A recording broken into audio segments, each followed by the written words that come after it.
Circus, and I'm going to show you how to make a skunk hoodie. To begin with, you're going to want to take your black t-shirt and mark about 1/2 inch from the seam of your sleeves. From there, you're going to cut that at that line. The next thing you're going to do is cut off the neckline of your shirt. Be very careful when cutting the neckline because if you cut too deep, it's going to be hard to stitch later. Next, what you're going to do is you're going to turn your t-shirt inside out. Take out the bottom hem of your t-shirt with your seam ripper. This might take a while. After you've undone your bottom hem, you're going to have a lot of thready bits like this. So this is where your lint roller comes in handy.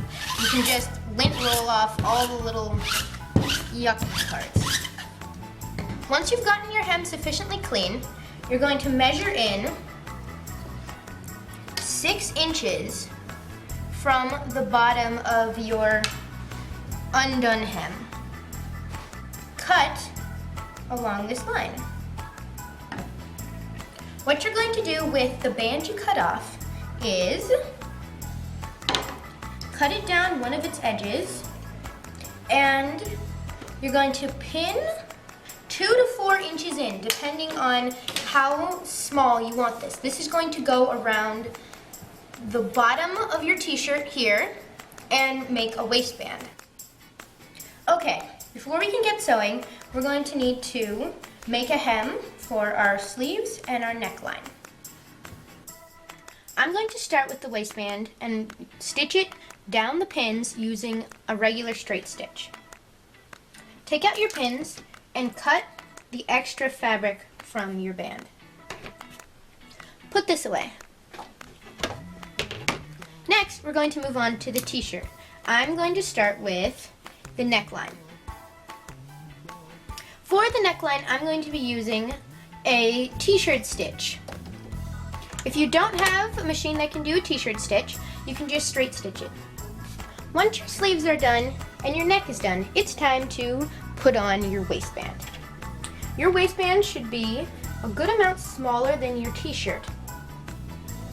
To put on the waistband, you're going to fold it in half lengthwise, like so, having the seam on the inside.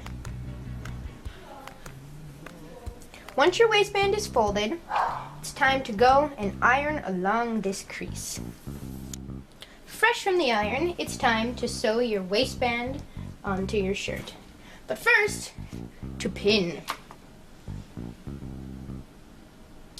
Since your waistband is going to be quite a bit smaller than your shirt, you're going to have to stretch the waistband as you both pin and sew it. When your stitching is done, you should have a super cute sort of black jumper. Now, we're ready to start on the skunk part. This is going to include adding a hood, some white stripes, and a tail. This is where your newspaper is going to come in handy. First, we're going to start with the hood. I've already made a hood shape out of newspaper. It's about 13 inches from top to bottom, and it has a curve. You're going to get your second black t-shirt. To make things easier on everybody, we're going to line up what's going to be the opening to the face of our hood on the edge of the shirt, the bottom edge of the shirt, the one with the hem. This way, you don't have to hem it. You're going to flip your hood inside out and pin along the back edge. Now that that's done, we're going to move on to the stripes for your skunk. Skunk stripes kind of go in a pattern that's kind of like a half moon. I'll show you.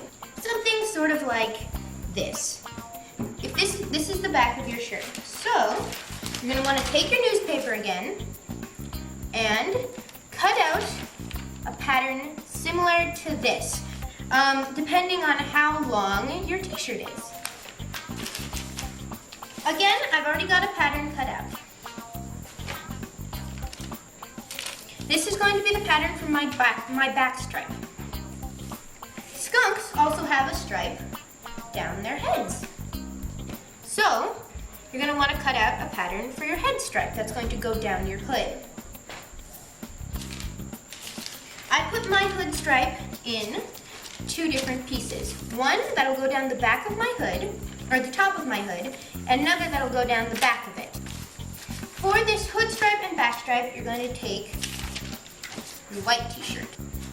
First, I'm going to cut out my back stripes.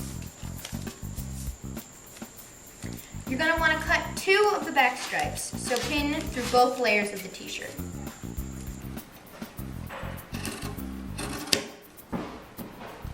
Set your back stripe aside for now. Next, we're going to move on to the hood stripe. You're only going to want one of these, so just cut through one layer of your white t-shirt.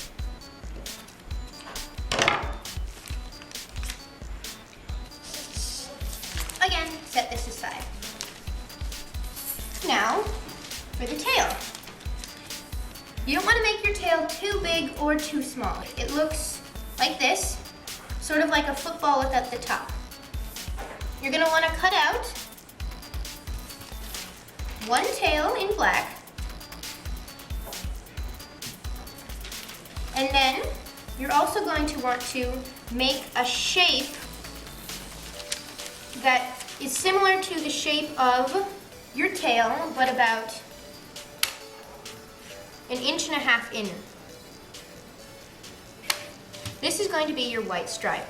So just follow the shape of your tail, and this you're going to cut out of your white fabric.